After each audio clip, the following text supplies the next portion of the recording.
All right, what's up? What's happening, everybody? Welcome into episode 1 of Fast 5 Sports in the year 2025. I'm Matt Infield. That is our digital king, Jacob Gallant. Griffin Demaray is off today. Well-deserved day off. He's come back from vacation, working a lot of crazy days, so Griffin is not joining us today. It's just Jacob and I. And Jacob, we are coming here today less than 24 hours removed from the Memphis Tigers basketball team, going to Boca Raton and just putting, as Doc Holliday put it last night, belt to booty on FAU. Just an absolute beatdown of the Owls at the conference opener, 90-62 in a game where they start out a 9-0 run and really never let FAU just get any sort of control of this game whatsoever. Never really gave them any hope that they had a chance to win. Just an utterly dominant performance from start to finish. Tyrese Hunter, 20 points. PJ Haggerty is 19. Dave Deja, who at halftime had no points and a bunch of fouls, finished the game with 16 off the bench. And, just a continuation of a really awesome 7-day stretch for Memphis. Think about last Saturday at home when they just thoroughly dominated. Then number 16, Ole Miss, 87-70. And I think the question that everyone was asking, especially after the way last year went, was would things be different in conference play this year? Just given the fact last year's team, think about it, really good in non-conference play against all these big-name schools. Fell apart in conference play, didn't take them seriously enough. Well, if last night's any indication, this year's team, the mentality is way different, the approach is way different, and if they play like that, then we're talking about a really scary team come March. Yeah, it took it very seriously, especially winning the second half by 18 points. Yeah. Good scoring distribution. I really like Dane Danger off the bench. I like Dane when Dane plays under control, because sometimes I've noticed Dane can take some kind of wild shots going one-on-one, which Dane can score one-on-one with anybody.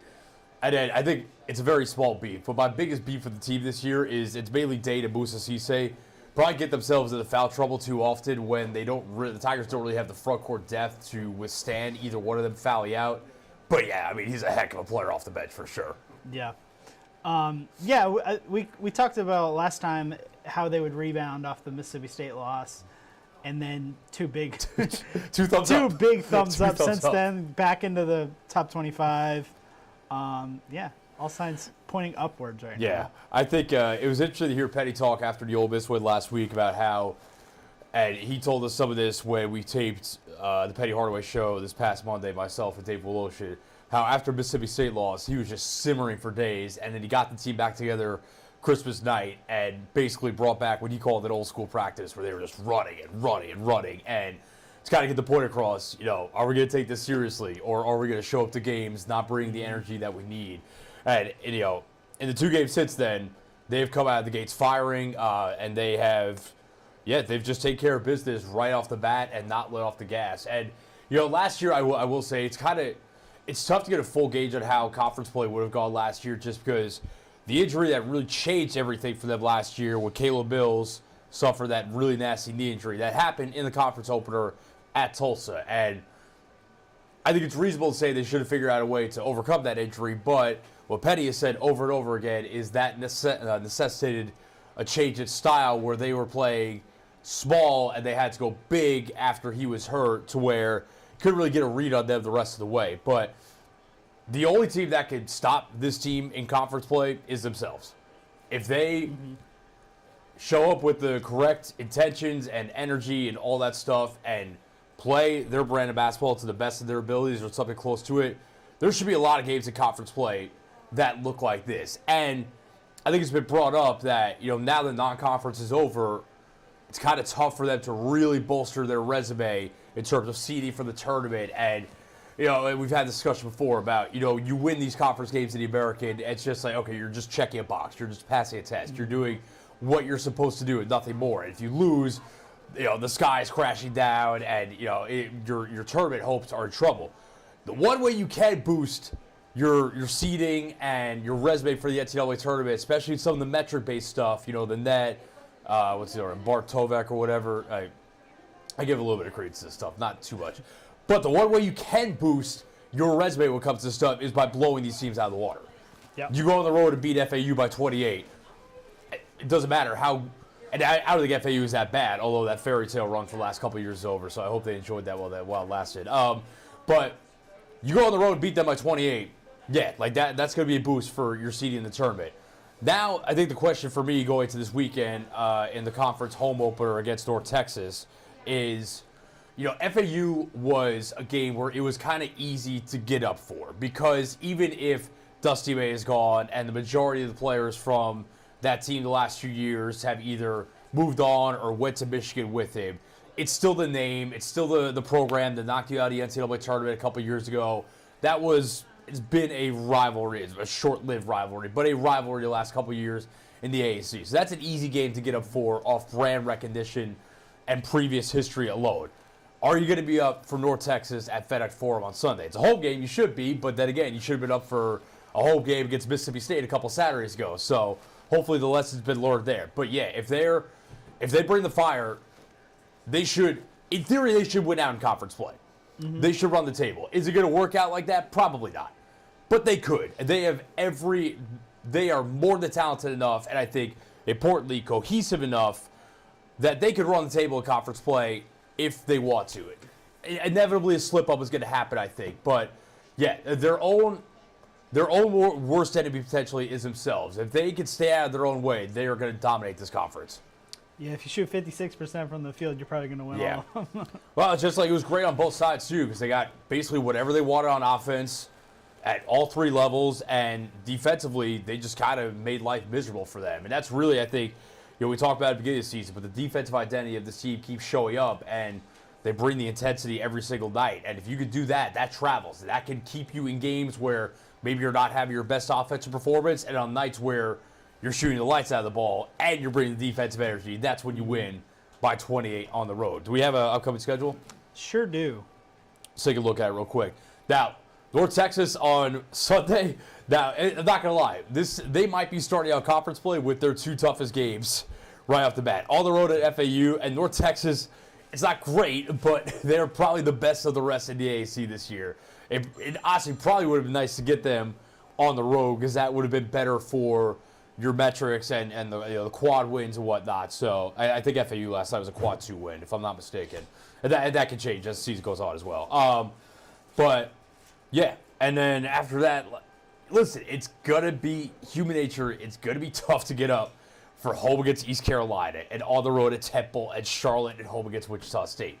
You got to win these games, though, because like we talked about, and we saw it last year, if you start losing these games, that's when your NCAA tournament bid falls into the real peril. Because really, if they don't screw around and if they show up to play, they should probably have an NCAA tournament bid essentially locked up going into the conference tournament. And then they could just kind of put the finishing touches on that resume at the conference tournament and hopefully win that. So, yeah, but really, really good last 7 days for the Tigers. Obviously, you knock off an SEC opponent that was ranked at the time, still ranked actually, at home, and it just throttled your rival the last couple of years in the conference opener. So, good stuff all the way around there.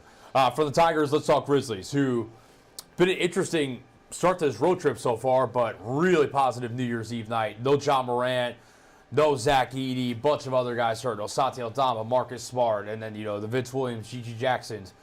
And you're going into a place against a team where when they've had their stars this year, mainly Kevin Durant, and they had Devin Booker back for that game, they've been tough to beat.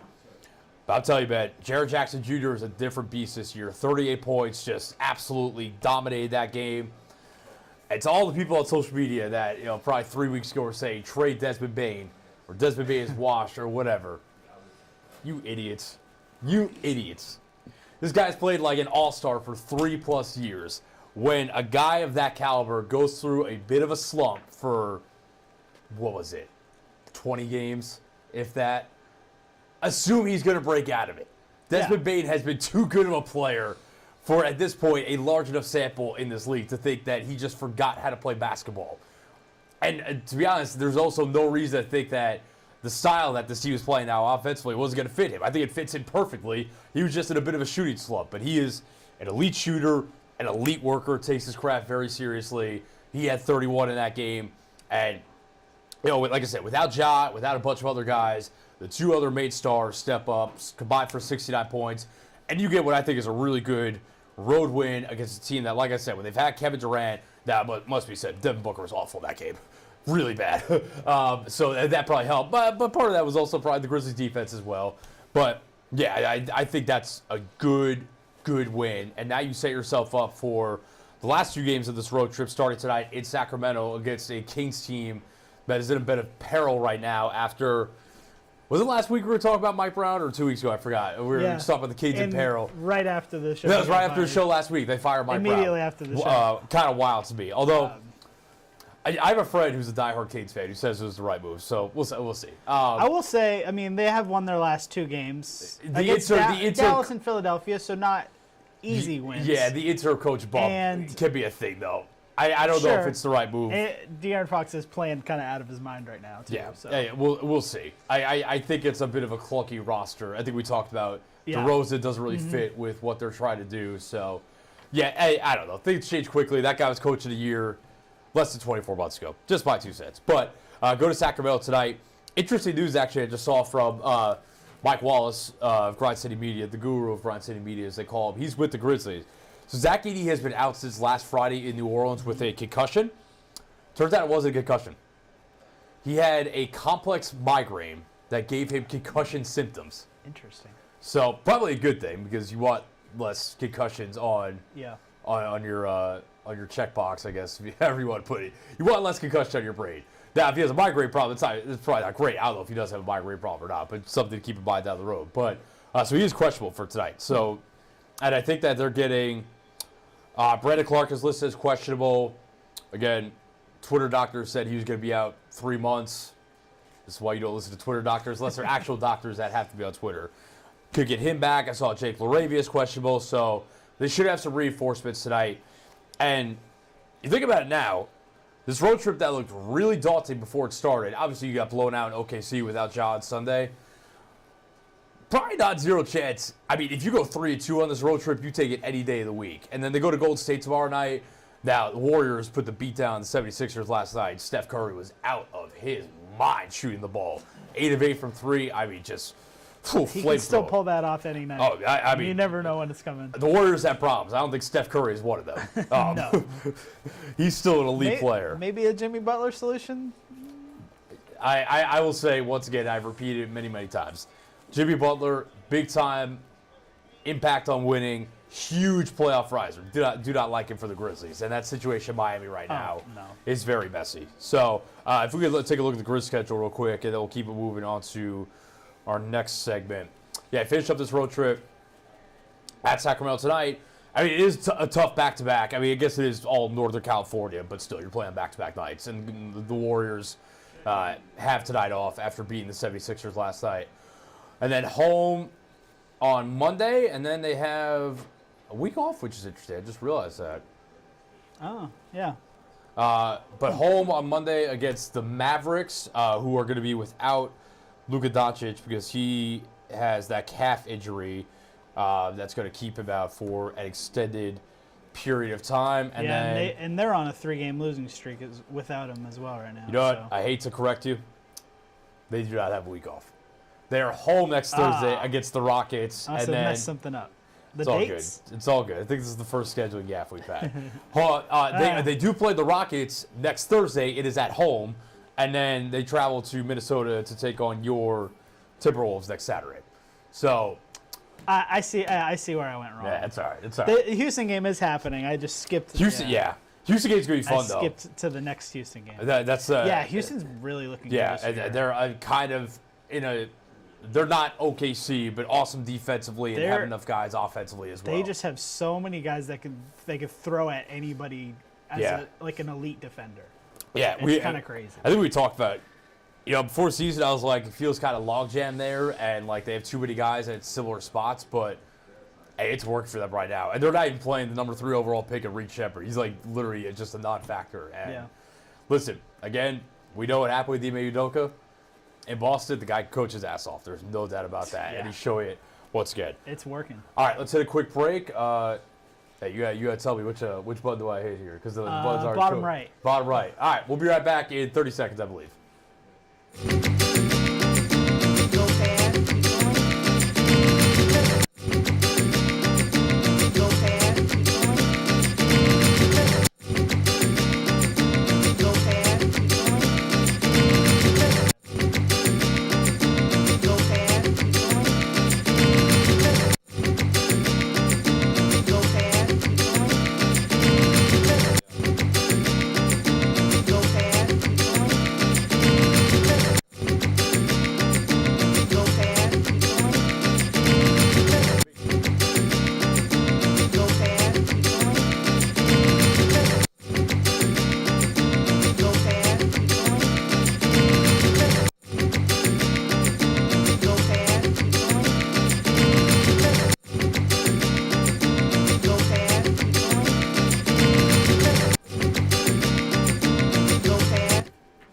right, welcome back to the Fast Five Sports. I'm Matt Enfield. This is Jacob Galat. Let's talk some football.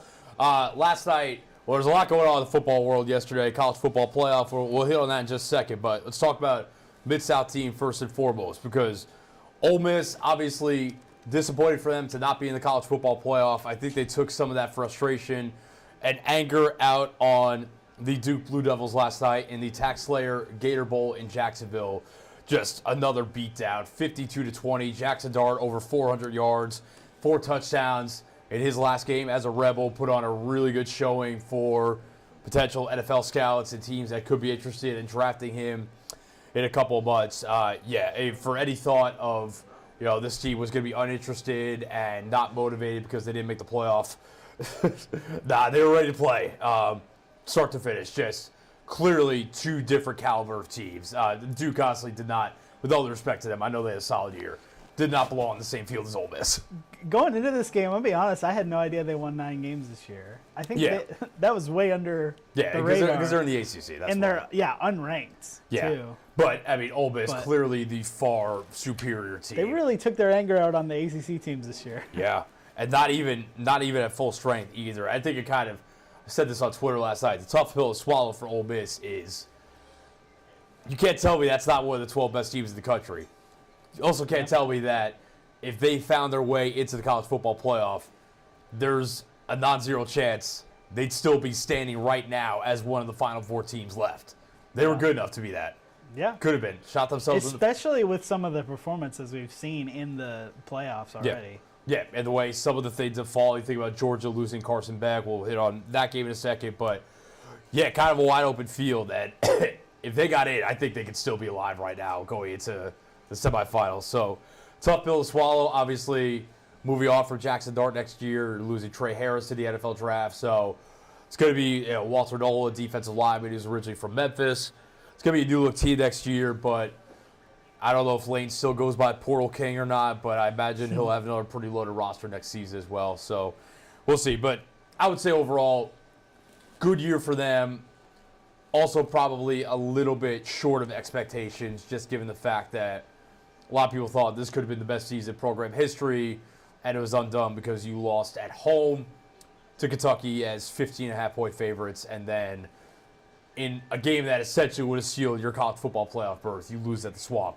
I don't even think that loss is that bad because Florida played a lot better at the end of the year, and obviously we saw what DJ Lagway could do. It's just that it was literally you win that game and you're good. Yep. You don't even have to go play in the SEC championship game. Win that game and you're in, and the bullet is what it is. So, but the Rebels do pick up their 10th win. I think first time since 1959, 1960 they've won double-digit games in back-to-back seasons. So, wow. Yeah.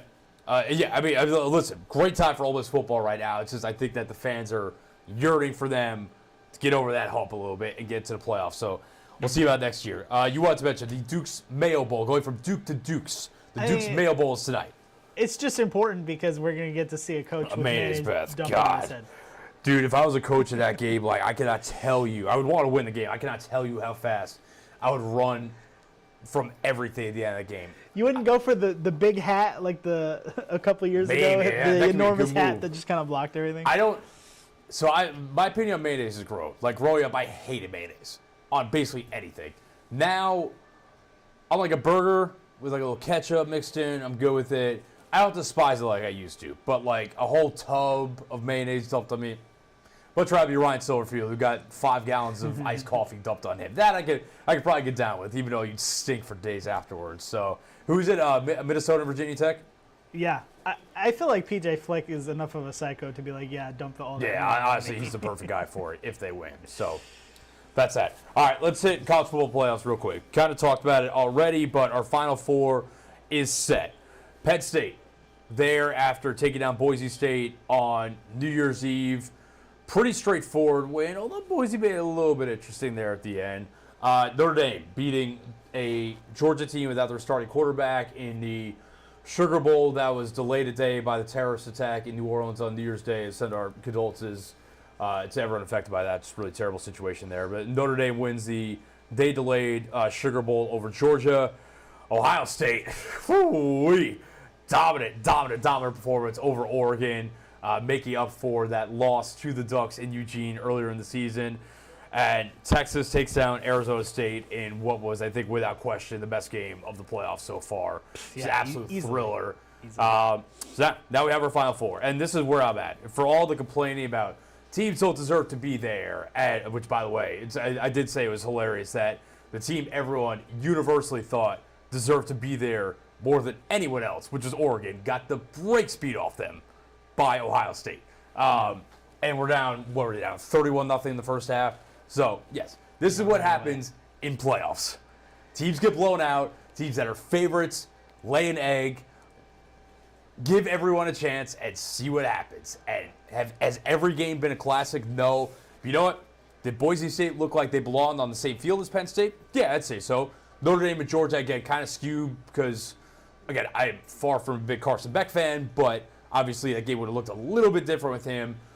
Obviously, those two teams were, I think, pretty close overall, although Notre Dame played a really good game yesterday. Arizona State clearly deserved to be on the same field as Texas. Surprisingly, yeah. And Oregon was the team out of all of them that looked like they did not deserve to be in that game. So this is what happens. Congratulations. College football playoffs have become like the playoffs in every other league where upsets happen, teams get demolished, and in the end, we're sitting here with 4 teams left, and I don't think there's a way we say that one of these 4 teams is not a deserving national champion.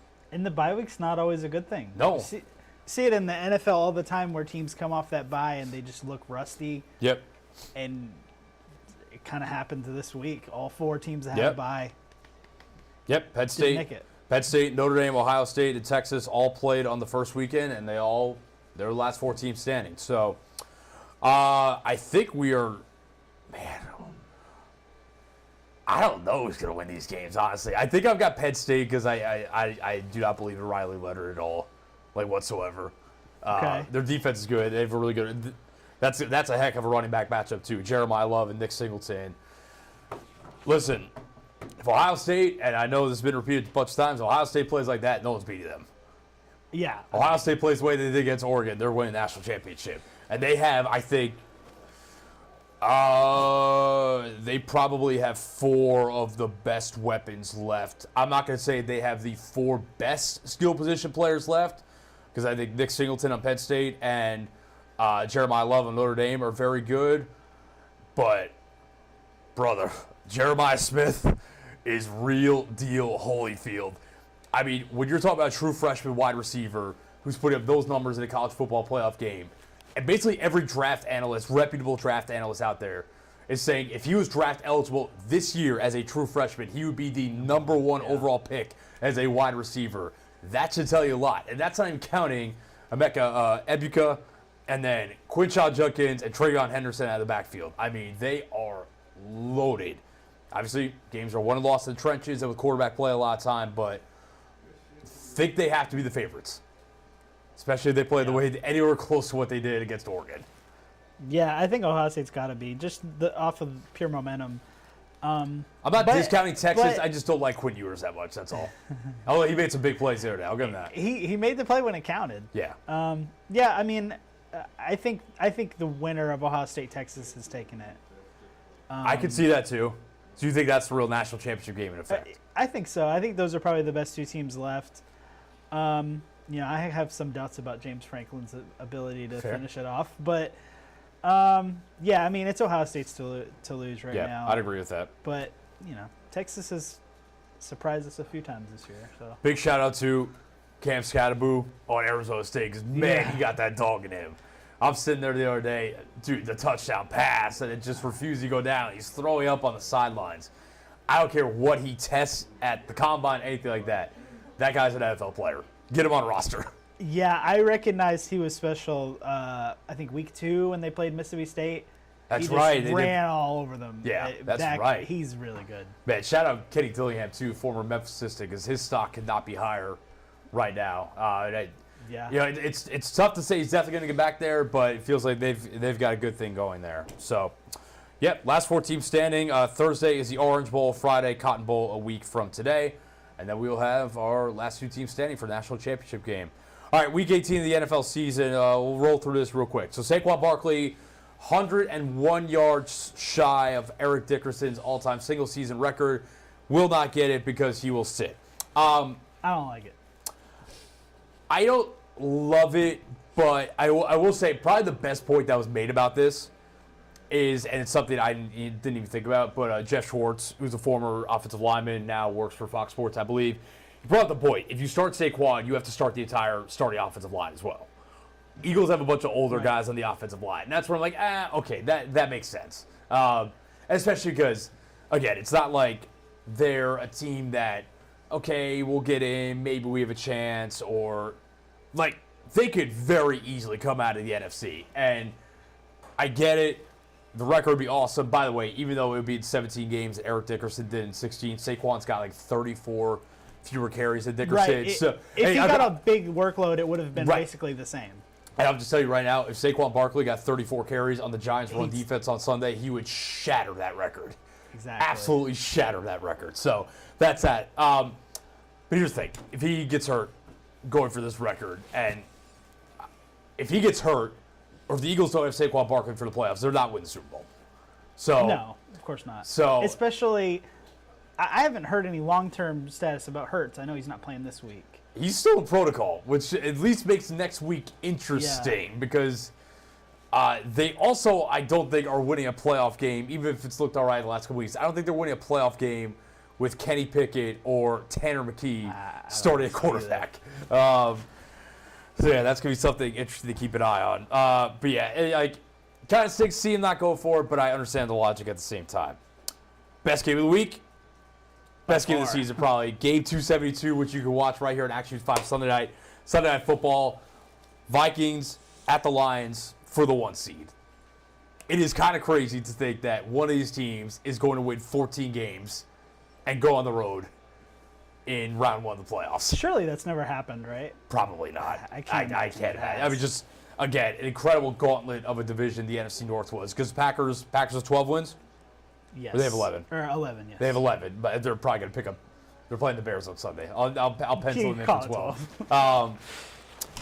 12. This is an awesome game. The Lions, again, their defense with all these injuries. Can they keep up with the Vikings? Can they stop the Vikings?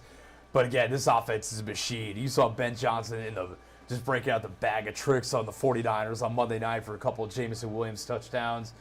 And they could score with anybody. But this Vikings team and the way they're clicking right now, the way Kevin O'Connell's dialing it up, Sam Darnold's playing really well. This kind of three-headed monster of pass-catching weapons, Jefferson, Addison, Hawkinson, plus Aaron Jones out of the backfield. I'll just say this. I'm going to take the Lions because they're home, and I think that their offense is basically unstoppable. Vikings win, I would not be surprised whatsoever. I love what Brian Flores is doing for that defense, too. They sent a ton of pressure at the Packers last week, and they had them kind of in the blender for most of the first half. So, I wouldn't be shocked either if it was the Lions struggling to score on that defense just because they've looked so strong all year. But, I mean, that's the best game of the week. Yeah, for sure. Again, probably could have been an NFC Championship game. Yeah, I think in theory it still could be. I guess it depends how the seeding works out, but I think it could be still. But yeah, like I said, Action 5 on Sunday night. And then last AFC wildcard spot is kind of up for grabs. To be honest, so it's between Denver, Miami, and Cincinnati, but the caveat is Broncos need to lose for Miami or Cincinnati to have a shot. The Broncos are playing the Chiefs, who are resting Patrick Mahomes and basically everyone relevant, and I think the Chiefs probably want the Broncos to win because if it's not the Broncos, it's probably the Bengals. And in a one-game playoff, I do not want to play Joe Burrow, Jamar Chase, T. Higgins right now. So I think it is going to work out so that the Broncos grab the last playoff spot, but we'll see. Yeah, and Cincinnati would need Miami to lose as well, and they're against the Jets, respectfully. Yeah. Could be Aaron Rodgers' last game on Sunday, too. We'll see. I think definitely his last game as a Jet. Yes, I don't think he's going to be done. Yeah. All right, let's finish this up with some quick trivia and get out of here. Yeah, just 2 this week. So our playoff games this week are the Orange Bowl and the Cotton Bowl. So Notre Dame and Penn State are playing in the 92nd Orange Bowl. Can you name the 5 teams that have appeared in the Orange Bowl the most times? No real big surprises on the Miami? list. Yep. They've appeared 10 times. Clemson? No, not Clemson. Alabama? Alabama's on here. Okay. 9. Oklahoma. Oklahoma's first with 20. For whatever reason, I associate Oklahoma with the Orange Bowl. Yeah. They've been in 20 times. Ohio State. No. Okay. They did not make it. Nebraska? Nebraska, 17. Nice, okay. So that's 4 out of 5. Kind of cooking right now. You got 4 of them, yeah. Texas? No. This team is pretty close by. Vols? No. Closer. Closer to that. To the Orange Bowl. Closer to the Orange Bowl. Gators? No. Florida State? Yeah. Okay. Florida State 11 times. So Texas and Ohio State are playing in the 89th Cotton Bowl. You have the 5 teams that have played in the Cotton Bowl the most times. There's one team that's on both of these. Okay. Oklahoma? Not Oklahoma. Okay. Alabama? Alabama's the one that's on both. They've played in 9 times. Texas? Yep. 22, which is kind of crazy. Tracks. Okay. Cotton Bowl. What teams do I associate with the Cotton Bowl? USC? Not USC. No. Ohio State. No, wait. Ohio State was on the last one. No, they weren't. They're not on either. Oh, they're not. There's 2 teams here that play in this stadium every year. Oh, who plays it? Arkansas? Arkansas and? A&M. Yep. Okay. So that's 4. 13 and 12 times apiece. It's 4 out of 5. Give me one small The other team is still in it. The other team is still in it. Yeah. One of the final 4 teams from this year. I said Texas, right? Yeah, Texas was on there. Penn State? No. Notre Dame? Notre Dame. Really? Like, I think of Penn 8 State times. Cotton Bowl because they played Memphis Cotton Bowl in 2019. Yep. All right, that's that. All right, good first episode of 2025 in the books. We will be back next Friday.